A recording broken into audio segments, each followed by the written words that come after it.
Hello. Welcome back to Cocktails and Cliff Notes. I'm your host, Mason, and today we are going to be doing a broad overview of the Revolutionary War. We're just going to talk a little bit about what led to it, a little bit about how it was won, and what the country was like right after, and the fragility that we kind of sat in and worked our way out of. But before we do that, we're going to go ahead and mix up a drink. Now, in the name of it being a new year, coming at us hard and fast, we are going to actually take a break from the alcohol for just a minute and we are going to start doing a few smoothies, some electrolyte drinks, some protein shakes, etc. because those resolutions are on their way and we're going to get a jump start on that here today. So, let me show you how we're mixing up our first smoothie. And then once we have our drinks, we can really talk. Okay, so this first smoothie is one that I haven't tried yet. And so we're just going to see how it goes. Let's start off with our little teeny tiny blender. We're going to start by adding a bit of Greek yogurt. Then we're going to throw in some oranges. I like to freeze mine because I think the less ice we add, the less diluted our flavor is. So I pretty much freeze everything for my smoothies. I come home from the grocery store and I load up my freezer, and it also keeps everything fresh. Now, bear with me, but we're going to throw in some carrots. We're going to take a little bit of ginger root and toss that in. The recipe did not call for this, but I'm adding a few chia seeds, just a few. And I don't really drink smoothies that don't have protein in it, so we're adding some protein powder. I am definitely a vanilla protein kind of gal. I don't particularly love chocolate, but do whatever you want. Then coconut water, and lots of it. Let's pop a lid on that, and let's blend this baby up. Okay. Here's hoping that this is not disgusting. Okay, let's see. You know, it's entirely tolerable. And supposedly, this is supposed to help with boosting collagen and beta carotene. Now, just be wary of eating your skincare. Just use actual skincare too. But anything that boosts collagen, I'm on board. So, and this is really not that bad. So, also, I think that chia seeds are good for multiple things, one of which being making your stomach feel fuller for longer. So they're great for feeling satiated for long periods of time. I don't know, you guys. What I do know though is now we have our drinks and now we can really talk. So let's run through the Revolutionary War. And let me tell you how I ended up on this topic. My dad and I have been on a Mel Gibson movie kick for a minute now, just watching all of his old classics. And of course, we made our way to The Patriot and we were watching that. I haven't sat down and watched that movie all the way through in so long. And we were sitting there and I was like, you know how many people went out there and they fought as hard as Mel Gibson is pretending to fight? And they never got any recognition and they did it because that's what they had to do. And it really got me thinking. And so I started doing a deep dive into that particular point in history. And with all the respect in the world, I want to share some of the stories that have stood out to me. We're going to start today just with running through the war itself. And then we'll dive into some of the individuals that really, really impressed me in my research. So let's just get into it. And we're going to take it back. We're going to take it way back before the guns of Lexington. We're going to take it back before the flags. We're going to take it back before all of these really cool paintings popped up of old George Washington leading people across the Delaware on a floating brick of ice. We're going back before all of that. Okay. And it's the mid 1700s. Now, at this time, the American colonies were just kind of a patchwork of all these different worlds. So Boston was bustling. It was going off and it had all these different merchants. It had all these different sailors that would pop in. Everybody was speaking in different accents, different languages, and there was a whole lot going on, full of life. And then you had Virginia, and it was plantations that were filled with tobacco, and you could smell the tobacco in the air, and everybody's just out there, trying to give us a little cigarette smoke. Then you have Philadelphia, and Philadelphia was very philosophical. There were a lot of printers, there were thinkers, there were big dreamers there, and there was a lot of debate and discussion. It was the intelligent chunk of the colonies, kind of like a little mini Athens type thing going on. There were all these little Socratic people running around. And then you had people on the frontier, and there were all these little farmers and families who were just trying to make it, and they were making efforts to get by. And they were quite literally putting up their little houses and their little homesteads in the middle of these forests that were God only knows how old. They were carving out their own little piece of the world into what was previously completely unknown. So, if you take just a quick trip across the pond, across the Atlantic Ocean, they say across the pond, don't they? I think that's a thing. I've heard that before. You cross the Atlantic, you have the British Empire. Now, the British Empire at this time was the most powerful empire and presence that the world had ever known. I mean, they had it going on. They were a force to be reckoned with, and everybody knew it. Now, that particular force, the British Empire, they truly believed that the colonies belonged to them. Now, this wasn't just like, oh, we handle things politically, we handle things nominally. This was straight up like the colonies belong to us wholly and entirely. And every single thing that comes out of there is, in fact, ours. So, for decades, this arrangement actually worked out quite well, mostly just because the colonists were free to kind of live their lives and do their own thing. And the empire itself offered protection, it offered prestige, and there was structure that came with it that the colonies actually greatly benefited from at the time. Now, of course, there were people who grumbled and moaned and complained because that's just what people do. But ultimately, life just went on and on and on, and it was what it was. Now, this was all good and well until one thing changed. In the 1750s, France and Britain started to quarrel just a little bit over who had control of North America. Now, this ended in a very brutal and a very long drawn out conflict between the two that came to be known as the French and Indian War. Now, this is where seeds of revolution really started to be both planted and started to take root. The British ended up winning, but the victory itself did come with a very steep price.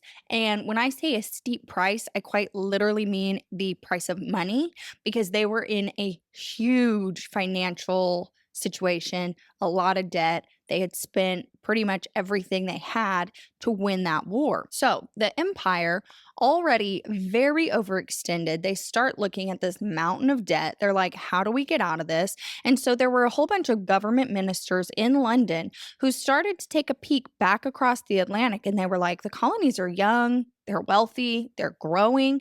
And the thought kind of crept in that they should actually pay for their own defense, seeing as they were the ones that benefited. And in a way, that does kind of make sense. However, the colonists had a different thought. And they were basically like, listen, we fought with you guys. We helped you, Britain, win that war. We gave our lives, we gave our time, we gave our resources. Why should we now be the ones to pay for you? We helped you out. This isn't making any sense. And so it was just this massive difference in worldview. And it seemed small, but of course, as we know, in all relationships, minor disagreements can become the thing that actually rips the two apart. So, this disagreement about taxes, it seemed very surface level, but underneath it, there was a deeper truth that was brewing. And that truth was that the colonists were really starting to see themselves as a very distinct people. They wanted their own autonomy, not just to be extensions of an already established empire. So the British Parliament starts passing a series of laws, and the whole idea is to extract as much money as they possibly can from the colonies. So they started with the Stamp Act, and that was a tax on all paper goods. Then came the Townshend Act. Now, this was a tax on all imports.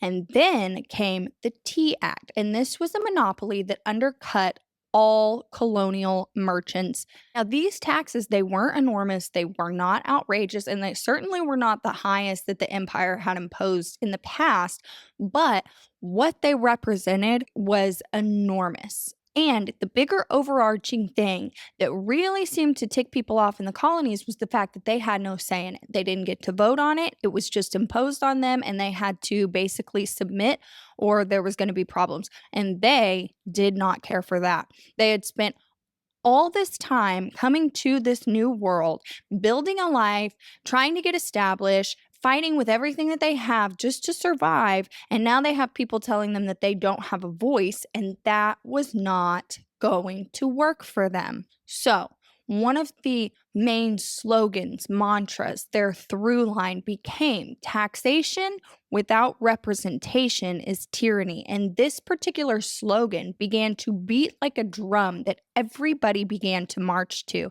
And it was really taking root. The newspapers were printing stories that flamed with outrage. Then there were pamphlets being passed around that everybody was reading, and everybody's getting all worked up over this stuff.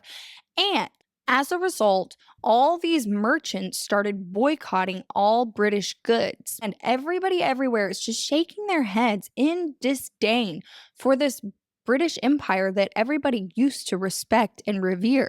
So, deep in all of these teeny tiny taverns, because obviously every great revolution begins in a tavern, all of these men are whispering of rights, of liberty, and this new and strange idea that the government should actually answer to its people and not the other way around.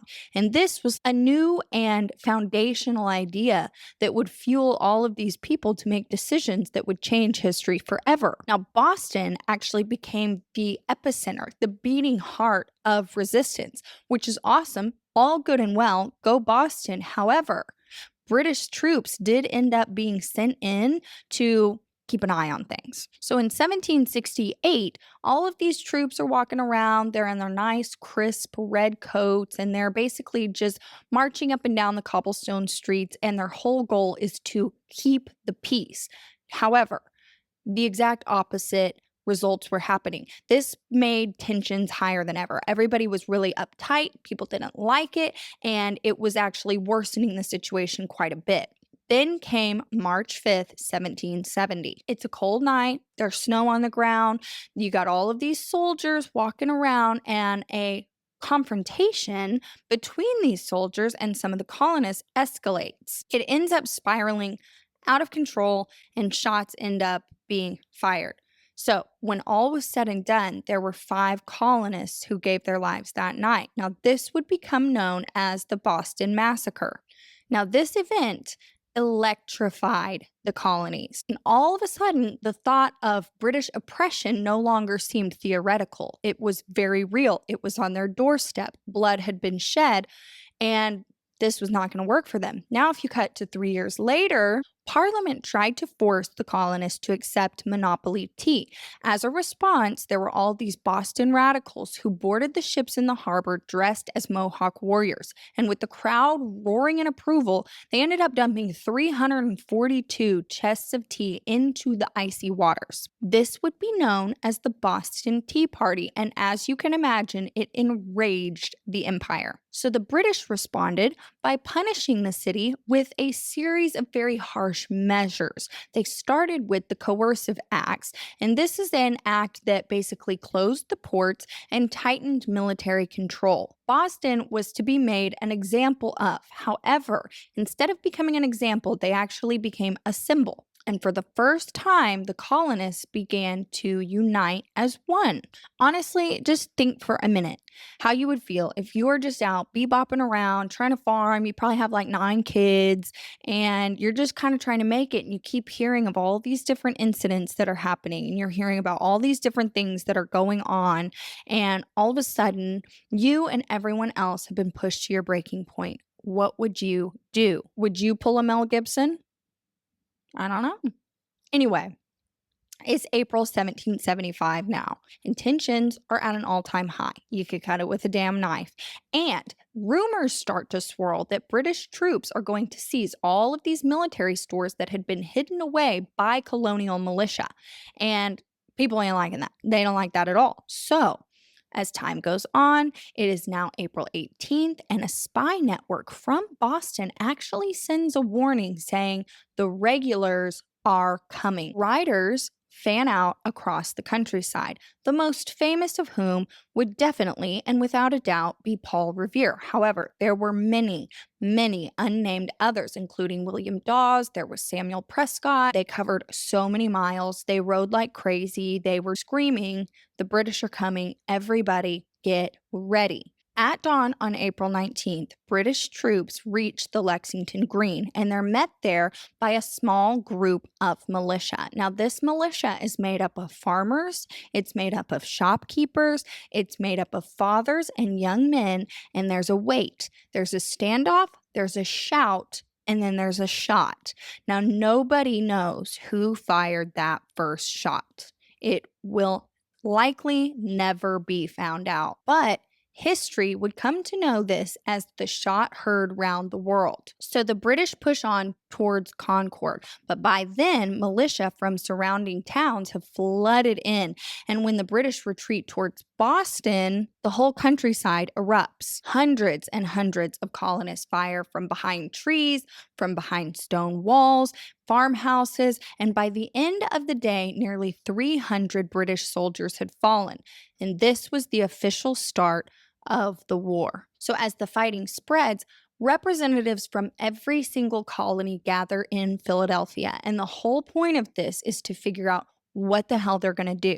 The debates are going off.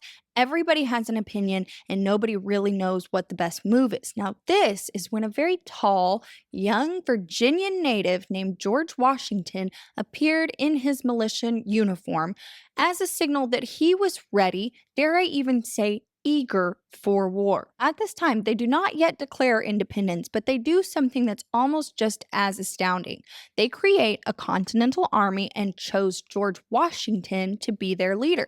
Now, this was interesting because he was a man who had never commanded anything other than a small provincial militia, and his early campaigns were they were unimpressive to say the least. They were not extraordinary. They weren't his best efforts to gather people or speak well. It was not exactly brilliant. However, he did have a lot of charisma. He had a lot of dignity. And one thing he had that not many people did is he had the trust of both the northern and the southern colonies, which was great because those northern and southern colonies were going to need to come together here and now. And that's exactly what they did. So the colonies from this point forward were no longer these individual worlds. They were becoming something new, something very powerful. So let's cut to June 1775. On a hill overlooking Boston, colonial forces dig in. They are undertrained, they're underfed, they're barely armed, and they are bracing themselves for a British assault. Now, when the Redcoats charged, they were instructed to hold their fire. Under the command of an officer, the whole name of that game was "Don't shoot until you see the whites of their eyes." Why? It was because these officers knew that they had very little ammunition. They didn't have enough to sustain a long, drawn out fight. They had to be very strategic and careful. So 3 waves of British soldiers climb the hill. Now, 2 of the 3 are thrown back with devastating casualties. Now, the third succeeds, but only because the colonists ran out of powder. So, only based on a technicality, the British did win the hill. However, the victory cost them over 1,000 casualties, and word spreads across the colonies. Even though they technically lost the hill, they were still very excited because what they learned that day is that the mighty British army can in fact bleed. So by 1776, and after a year of fighting, reconciliation seems almost impossible, and King George III declares the colonies to be in open rebellion from the crown, and Parliament vows to crush them. And inside Independence Hall, the debates rage. Is independence too radical? Is it too dangerous? What if they fail? What if the colonies fracture? But eventually, one by one, the delegates are persuaded. So Jefferson writes the very poetic heart of the document. Franklin edits, Adams advocates. On July 2nd, there's a vote. And on July 4th, they adopt a new language that will define a nation for centuries to come. We hold these truths to be self-evident. And with that and many other declarations made, the colonies are now and forever the United States of America, which was a very bold name for a very fragile dream. And unfortunately, the ink is barely dry on the declaration when disaster strikes. A massive British invasion force, the largest that Britain ever sends overseas, arrives near New York. Tens of thousands of soldiers, warships lining the coast like a floating fortress, and Washington tries very valiantly to defend the city, but is easily outmaneuvered. After this, he suffers defeat after defeat. He suffers Long Island, Brooklyn Heights, White Plains, Fort Washington, which was a real catastrophe. His army shrinks daily, either from desertion, from disease, from hopelessness, and by December, Washington's forces number barely 3,000. Now, at this time, the revolution itself seemed dead on the vine.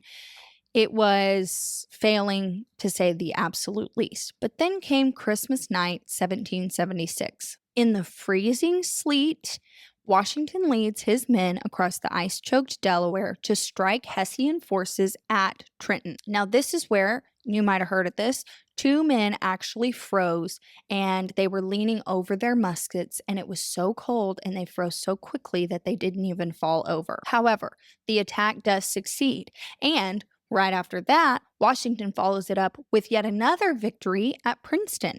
Now, these two victories were pretty minor as far as strategy goes. However, they were massive on a psychological level. The revolution was alive again. We're still in this game. We've still got a dog in this fight. Now, while Washington is holding the army together by but a thread, a grand British plan is unfolding. General Burgoyne marches his troops south from Canada, and his intention is to slice New England off at the head. The Americans gather under General Horatio Gates, and more importantly, under the fiery leadership of, guess who?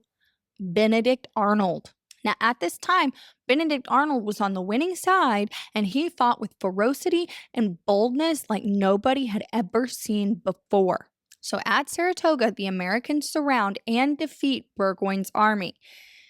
This changed everything. Now, one of the big things that this did is it caught France's eye. Now, France and Britain had been longtime enemies, and France starts to see some major potential in this young, very, very determined U.S. army. So in 1778, they formally ally with the United States, again, changing everything. One of the big ripple effects to this alliance with France is that this was no longer a colonial rebellion. This was turning into a global conflict, something more serious and a force more to be reckoned with. So, winter 1777 to 1778, things are bad for the U.S. Washington's army is camped at Valley Forge, and they are enduring major starvation, disease, cold. Some of these guys don't even have shoes. They're walking through the snow with like fabric wrapped around their poor little feet. But within all of this suffering comes a major transformation, because a man named Baron Frederick von Steuben enters the picture. Now, this was a Prussian officer with a flair for profanity and a gift for discipline. He comes in and he starts drilling the American army relentlessly. He's teaching them European war tactics. He's teaching them bayonet use. He's teaching them formations, and he's demanding an air of professionalism that they had never experienced or even known before. So when the spring comes, the Continental Army is no longer a band of messy militia. They are, in fact, soldiers, well-trained soldiers. Now, by 1780, the British are getting somewhat desperate, and they shift their focus south, believing that all of these loyalists will actually rally to them. And they actually end up winning these major victories at both Savannah and Charleston. They crush American forces at Camden, but the Southern backcountry actually erupts erupts with a massive group of guerrilla fighters, some of which being Francis, also known as Swamp Fox, Marion, there was Thomas Sumter, and there was Daniel Morgan. At Cowpens in early 1781, Morgan actually lures British troops into a trap and he destroys them. And it was a masterpiece. And I mean, beautifully done, chef's kiss masterpiece of battlefield strategy. So the British General Cornwallis, he begins to march north into Virginia, and this is a move that will actually seal his fate. So in 1781, Cornwallis camps at Yorktown, believing that the British Navy will be there to protect him. But Washington saw this as a great opportunity. Alongside French General Rochambeau, he marches the Continental Army nearly 400 miles south in a brilliant deception. At the same time, a French fleet sails to block the Chesapeake Bay, essentially trapping Cornwallis by both land and sea. So for weeks and weeks, the Americans and the French bombard the British defenses. And on October 19th, 1781, Cornwallis surrenders. British band plays the song "The World Turned Upside Down." But the war is not technically over yet. However, the last major British hope is gone. It wasn't for another 2 years until the Treaty of Paris before Britain actually recognized American independence. The revolution was officially victorious. It was not inevitable. It was not easy by any means, and it was not simply luck. They won because Washington managed to keep his army alive, not through genius battles or strategy or anything like that, though that did play a factor. Their major power was their endurance. Then, of course, obviously, the French alliance changed the world. Once France got on board, there was more money, they had ships, there were soldiers, global pressure, all of the things that made that a bit more serious and a bit more of a threat. Then, of course, there were factors like distance, supplies, and communication and logistics. It was all very painfully slow, and that obviously helped quite a bit. But the one thing that really stood out to me is that Americans did not necessarily need to win decisively. They only needed to keep fighting until Britain gave up. So it was yet again a strategy of endurance over speed. It was a marathon, not a sprint. And then, of course, at the heart of all of this, a very powerful idea was fueling this entire war. And not every single soldier was fighting for liberty. However, enough of them believed in it to sustain the cause. So in the end, the revolution was truly a triumph of persistence over power, of strategy over size, and of a new vision over an old empire. And it was a belief in freedom and liberty and justice for all that made this entire thing successful. Now, of course, after the war, this young nation was very fragile. They were exhausted. There were a lot of things that were rather uncertain, and the path ahead was going to be messy. It was going to be conflicted. It was going to be incomplete. There were going to be a lot of mistakes made, as we all know, being on this side of things in hindsight, 2020, whatever, whatever. But the idea at its heart that people really could shape their own government was radical enough to change the world. And it did. And it succeeded. That's the thing. It actually succeeded. And it all began with a few protests, some pamphlets, and a single shot heard around the world. Even though it was depleting to say the least, and it took time to fight for the liberty that these men believed in, they did it. They won. And here we sit today with the United States, maybe flawed and not in its best form, but we're still here. So that is a really surmised version and a quick run through of the Revolutionary War. And shout out Mel Gibson. And if you haven't seen The Patriot or you haven't watched it in a long time, I urge you to go and rewatch it. And I urge you to question what you would do in that situation, because I am a coward. I think I would be hiding out somewhere.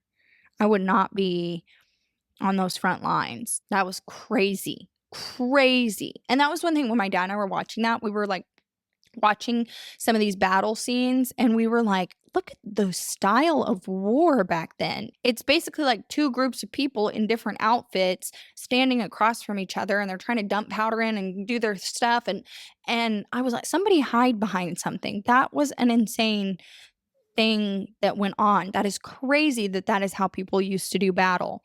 I can't even fathom. I cannot even fathom. That was nuts. So just go rewatch and ponder the situation, and I will be back with more stories about this because I'm really, really interested, and I really hope that this does not get me kicked off YouTube because it's just a chunk of history that I think deserves a little bit of attention, at least from me, not to be forgotten. And I'm not trying to be disrespectful in any way, shape, or form. So, that being said, cheers to the American Revolution and all who made that possible and all who gave their lives in doing so. Amen.